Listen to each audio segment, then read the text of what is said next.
Welcome to the VC3 News Update. I am Shanette Hackshaw.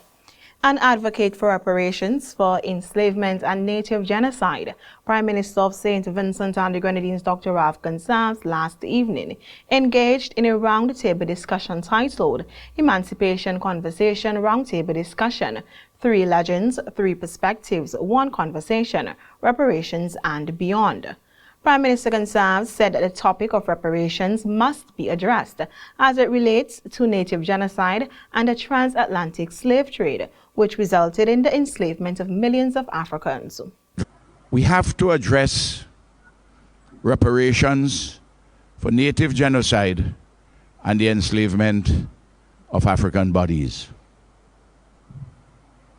The case is unanswerably strong. I don't think that it is our business here tonight to be seeking to make that case. I think the case has been made very much. Anyone who wants to read about it can read Hilary Beckles' book on Britain's Black Debt and can read various publications by scholars in the Caribbean on reparations. Gonsalves added that the case for reparations has been made, and the next step would be having mechanisms in place that push the agenda for reparations. He also said that the movement is not about financial gain. What we have to do is to organize, put things together between Africa and the Caribbean, the diaspora, and progressive people in Europe and the entire world, and have mechanisms in place to push the agenda for reparations. There are a lot of people who say that individuals are looking for money. That's not what reparations is about. That's not what the reparation movement is about. It is about repairing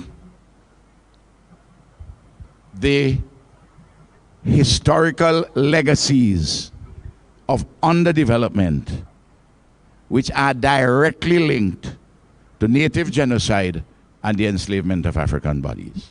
Gonsalves had earlier this week said that the Caribbean nations that suffered from native genocide and the slavery of Africans must step up their efforts to pursue global compensation.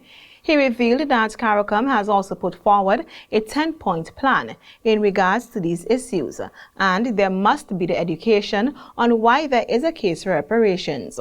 And CARICOM has put forward a 10-point plan. Now, we have to educate, in the case of the English-speaking Caribbean, persons within the British government. Good people, well-meaning folk.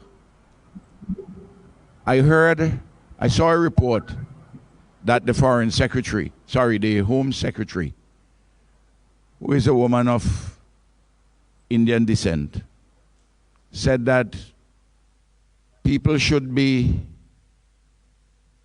don't have any reason, don't have any sense of remorse about slavery. They should be praised for freeing people, for freeing the slaves.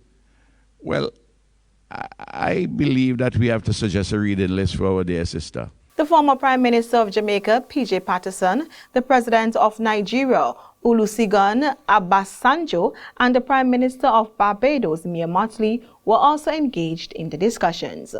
On Thursday, August 3, the Modern Medical Diagnostic Center in Georgetown received as its first patient for an MRI scan the Permanent Secretary in the Ministry of Health, Cuthbert Knights, using the MRI machine that was commissioned several weeks ago.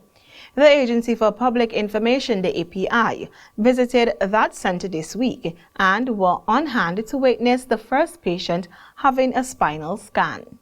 Speaking to Hospital Administrator Indinga Miller Walker, She noted that the team, which is charged with the operations of the machine, consists of locals and Cuban medical professionals. So we have a team of persons through the Cuban Brigade, the medical mission, which involves a radiologist and radiographers. We have locally on that team one of our senior radiographer who is a part of that team, and they are the ones who would operate on a day-to-day basis. We also have among the team behind the scenes engineers, both local and from the Cuban Brigade medical mission as well. Among them are medical physicists, biomedical engineers, and the other engineer is mechanical as well. Though that we're still in the warranty phase and the company would solely be responsible for its maintenance and checks, we thought it necessary to have our own team on the ground who would monitor and who would work with and communicate with the external persons. When asked about the cost of an MRI, Miller Walker went on to say that whilst the number of Vincentians have been inquiring about the cost of having an MRI scan done, a cost has not been set as yet. She added, however, that the relevant documents have been submitted to Cabinet for approval. A lot of persons have been inquiring on the cost for MRI. I must say that there is not a set price. Different body region would have a different price. I would not be able to give you the solid or defined costing at this time. What I could say is prices would range between $1,500 to $2,000 EC dollars. The costing has been submitted to the Cabinet and we await their decision and the go-ahead where we would actually put those costing out to the general public. With the help of the Maria Holder Trust, which has its headquarters in Barbados, the MRI was made available to St. Vincent and the Grenadines. Vincentians who needed MRI services had to leave the country to acquire this vital diagnostic tool. The need for MRI services to be made accessible locally persisted throughout time.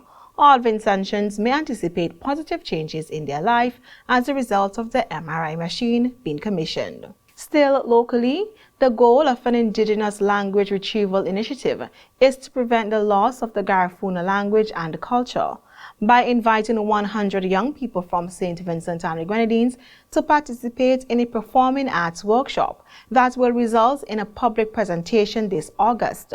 The International Organization for Garifuna Arts, Medicine, Agriculture and Education hopes to pass on Garifuna traditions, customs and language to the following generation. The young people, who range from age 6 to 17, will have the opportunity to study traditional Garifuna music, songs, dance, theater, storytelling, and rituals.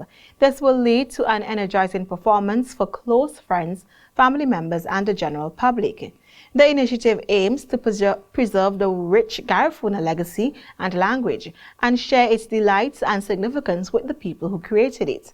The initiative will support St. Vincent and the Grenadines youth in connecting to their cultural heritage. They will gain knowledge of their past while expressing themselves artistically in order to boost their self-confidence, advance their academic and creative abilities, and develop their potential for leadership and public speaking. The participants and the viewers will be able to identify with the history of the Garifuna people and the sufferings of their ancestors thanks to the translation of stories and songs in English. And finally, next month, Glenn Beach, the Chief Executive Officer of the St. Vincent and the Grenadines Tourism Authority, will officially step down. Beach said to the official media that his final day leading the Tourism Authority will be September 8th. He has also sent in his resignation letter.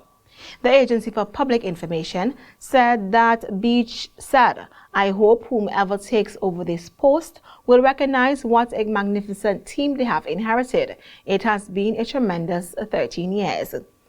Beach also claimed that he was instrumental in the formation of the SVG Tourism Authority, the adoption of guidelines for tourism and hospitality services providers, the supervision of the Argan International Airport construction by the International Airport Development Company, and the securing for international airline traffic for the airport.